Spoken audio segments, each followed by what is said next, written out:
Okay, to fully process what I was trying to convey earlier, I think we're going to use that Sabrina Carpenter song since it is stuck in my head and I can't get it out.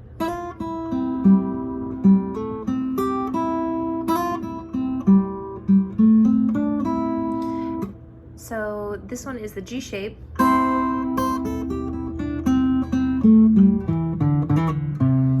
But it is in the key of C, because E, F, F to G, G to A to B, B to C. So with this shape, there's only 5 unique notes in the pentatonic, but there's normally 7 in the major scale. It omits those 2 because these 5 will sound the best. No matter what you do, you will not hit a wrong note. Whatever usually is the very first chord listed in the song is the key that it's in. Odds are. No, it's not guaranteed, but the odds are good. So we're in C, and it's going to be the shape of the G shape, because we have this C shape, H shape, G shape, E shape, and D shape only for pentatonic scales to learn. Okay, so for this one, this in the key of C, but it's in the G shape because we're on the bass note E string, and on the bass note E string, there's only 2 chords that use this bass note for when you're playing the chords. E, because E and E are open right there, so there's your E, E on the 4th string, and the E on the 1st string, or the G shape, which is G on there, you've got your G in the 3rd, and G on the 1st string. So you've got those 2 options, right? G or the E shape. Now if we're over here, that means the G shape or the E shape will be applicable and you won't hit a wrong note. But in that Sabrina Carpenter song, notice I was playing extra notes that were not included. All those other notes were included except for that note, and then the espresso part.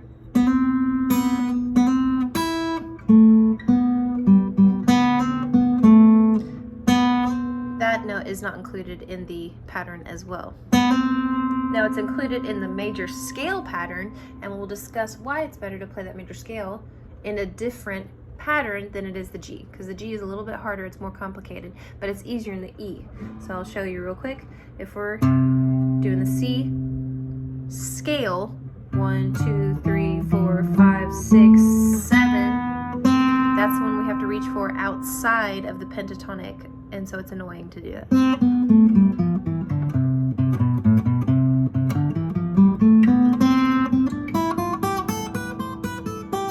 There's that note that I was talking about earlier. See? So continuing on, that's 1 octave. But most people don't like to do that. They would prefer to do it in the E shape, which now I'll switch positions. My pinky now becomes my middle finger because it'll be easier to execute. So middle, pinky, index, middle, pinky, index, ring, pinky, index, ring, pinky, middle, pinky, index, middle. That's the extra one. Notice same roots as the G.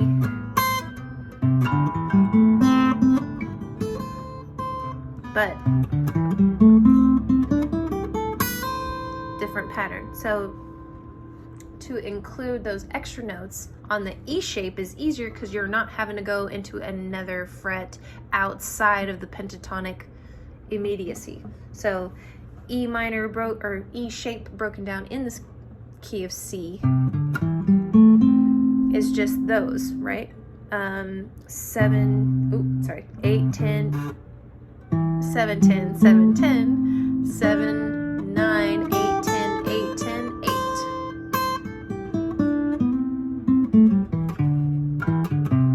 Okay, and then adding it, like I said, the major scale would be 8, 10, 7, 8, 10, 7, 9, 10. That's your first octave. 9, 7, 8, or no, sorry, 9, 7, 8, wait, 9, 7, 10, 7, 9, 10, 8, 10, 7, 8. See, easier than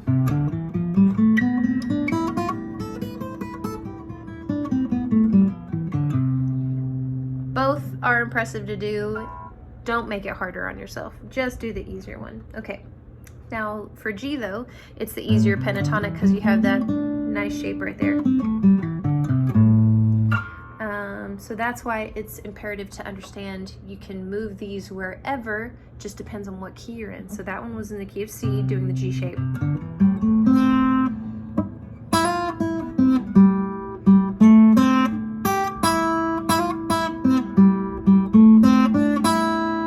And then that, sorry.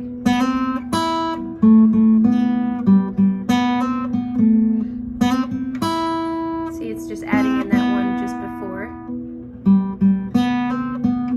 but it's still all in this G pentatonic.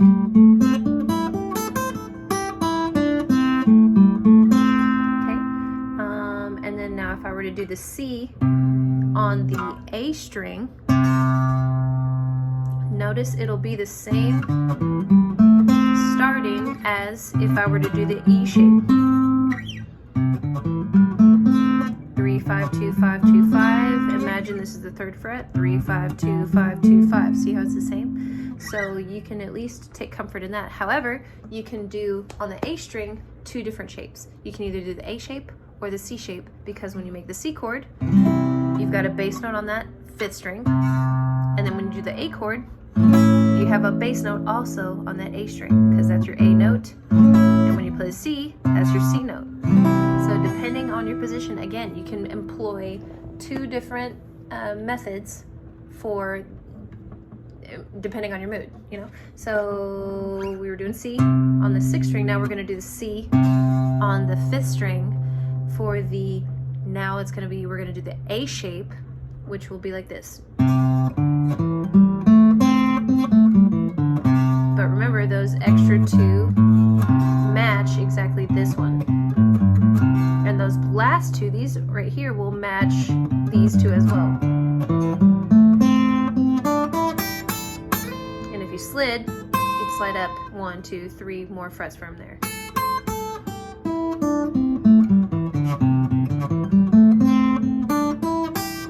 And then you slide, that's A, there's your B, to your C. So knowing where your octaves are is very crucial. There's only 1 in the A, there's also only 1 in the C.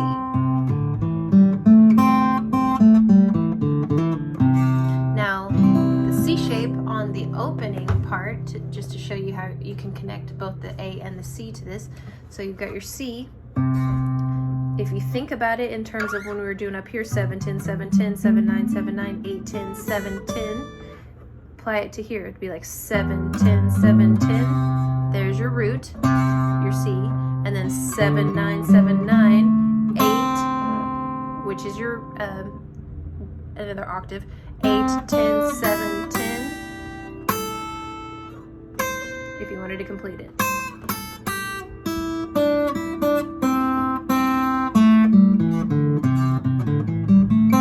So that would be just like the C shape up here, but I moved it all the way back here to the first 3 frets, which would be like this: open 3, open 3, and then open 2, 1,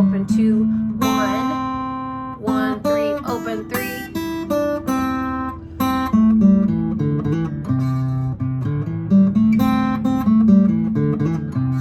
See what I'm trying to do here? I'm trying to get you to see outside the zones where you've been comfortable doing your pattern for the G pentatonic. Now this would technically be C pentatonic using the same shapes, using the exact same shapes that you've learned from the G shape,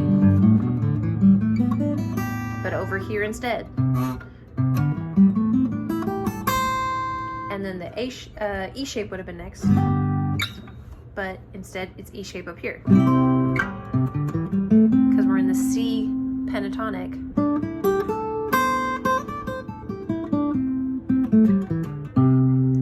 You've got the, let's see, what else did I say? So that's the G, that's the E, G shape, E shape, and then you've got the C shape and the A shape, and the only other one you have to know is the D shape, which to me, I think the easiest one to do that with is to just really just go into the next one, because obviously if this is your E shape up here, you can just go into D,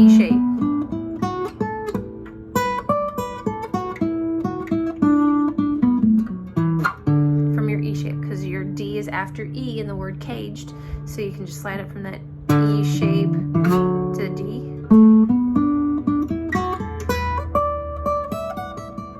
And that's how people know where to move. They know the connections of how everything is. So obviously if your G is here, your E is here, your D is here, your C is going to start over again right here. Your A would start after that.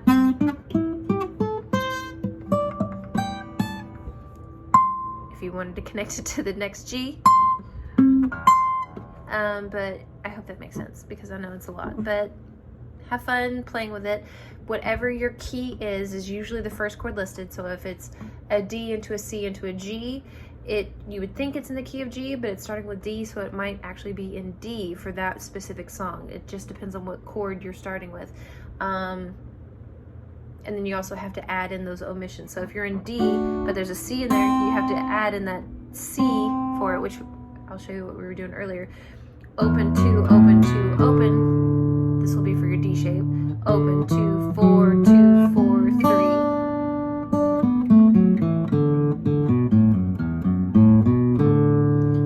So from there, you might have to employ the C note in the D shape.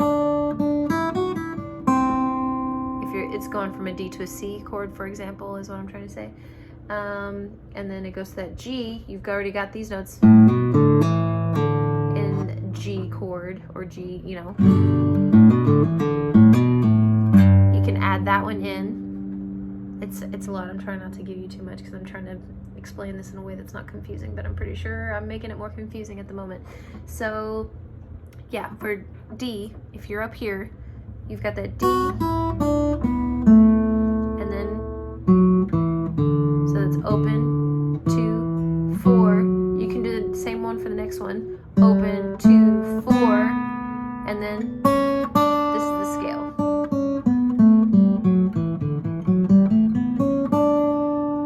So that would be the full actual scale, but the pentatonic would just be 1, 2, 3, 4, 5, 1, 1, 2, 3, 4, 5, 1. Okay, so, and then your lead-in notes. D is open. So you've got that box right there.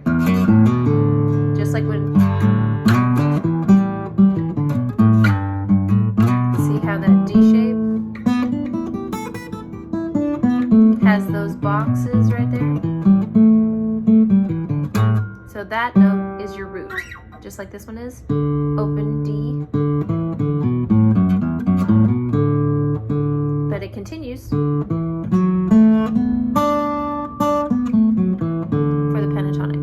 Okay, so I know I'm throwing a lot at you, but if you wanted those extra missing notes in case you are playing in the key of D, you've got a D. You can have a C sharp in there as well, if it's what I think in certain places. But for most part, if it's going from D to C to G, you want to go to the C itself. Because I know in the scale, in the actual scale of D, it would be E, C sharp, B, A,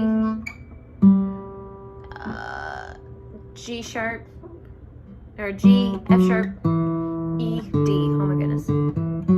D, E, F sharp, G, A, B, C sharp, D. But like I said, you can include that C in there when you're switching to an actual C chord from the D. So there's just so many nuances. I'm trying not to inundate you, but okay, I hope that's enough to play with. Just have fun figuring stuff out. There's lots of random notes. Have fun. Okay, bye.